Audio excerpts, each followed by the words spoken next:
Buen día, reciban un cordial saludo. El día de hoy pretendo mostrar unos cuantos hitos referentes al desarrollo dominante y para entender más o menos a qué se refiere el desarrollo dominante tenemos que tener en cuenta lo siguiente. Cuando se habla de desarrollo dominante hablamos de superioridad e inferioridad. ¿A qué se refiere eso? A una característica social que se le otorga a ciertos países o naciones. Entonces, los países que tienen un buen desarrollo, o sea, un buen crecimiento, una buena sostenibilidad de recursos y demás, se les cataloga como países dominantes o superiores, países desarrollados. A su vez, países que están hasta ahora en vía de desarrollo, o sea que su desarrollo todavía no está dado por un autosostenimiento, se catalogan como países subdesarrollados o países inferiores. Teniendo en cuenta eso, y teniendo en cuenta que hay superioridad de algunos países, eh, en breve explicaré el por qué utilizo las comillas, debemos tener en cuenta que hay hitos importantes, o sea, puntos clave que marcaron dicho desarrollo dominante. Entre ellos, tenemos uno que se da en el siglo XVI, que se da entre la división de los ricos y los pobres, que se cataloga más o menos por una raza y su conocimiento, más o menos. Entonces, podemos hablar que en procesos de desarrollo hay países que por su color, por sus métodos de desarrollo, por sus mecanismos de desarrollo, son catalogados inferiores porque no tienen la capacidad, por así decirlo, de desarrollar la materia prima, ¿sí? De transformar la materia prima para generar productos más elaborados y más costosos. Por el contrario, hay otros países que ya son superiores, que sí tienen la capacidad de desarrollar y transformar la materia prima y finalmente exportarla a un precio más elevado del que se recibió dicha materia prima.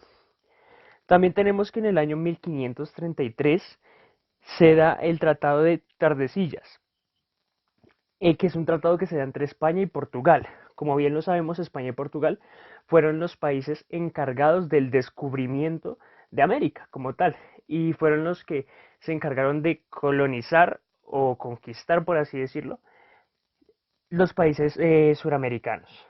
A su vez, al ser superiores, se hicieron acreedores a explotar todos los recursos que estos países inferiores, entre comillas, les podrían otorgar, ya sea comida, petróleo o demás recursos que se pueden explotar en gran abundancia en estas regiones suramericanas.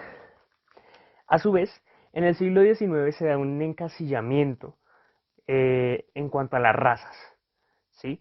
Se catalogan como negros, mestizos, indios, blancos, ¿sí? Y se les otorga un estrato social referente o conforme a su color, a su habla, su cultura o su desarrollo sociocultural. A su vez, se catalogan como estratos sociales, ¿sí? Y se busca mejorar la raza. En pocas palabras, los países eh, desarrollados superiores, dominantes a su vez, buscaban mejorar las condiciones, eh, entre comillas, de los países subdesarrollados.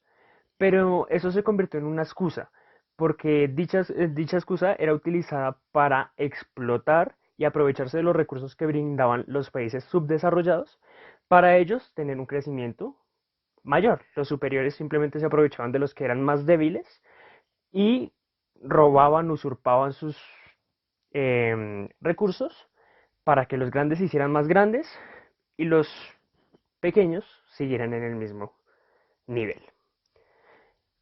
En 1919 se da el Tratado de Versalles, en la Primera Guerra Mundial. ¿Y de qué trataba o qué pretendía este tratado?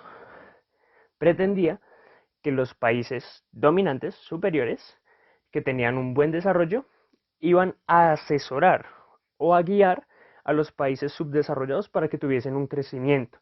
Entonces los iban a ayudar, los iban a guiar para que ellos pudieran autosostenerse en su economía. Cosa que finalmente fue una farsa, porque finalmente fue una excusa para que los grandes se siguieran aprovechando de los pequeños.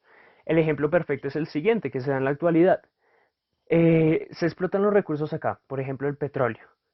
Se exporta a las grandes potencias, a los grandes países, ellos la transforman y nos la dan a un precio mucho más elevado de lo que en su momento se les otorgó. Ese es uno de los ejemplos más claros.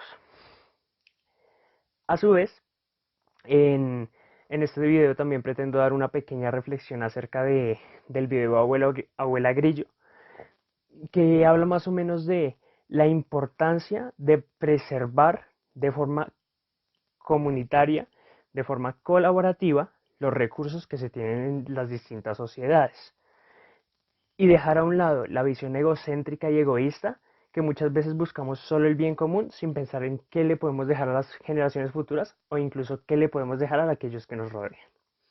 Muchas gracias por su atención, espero que les haya gustado.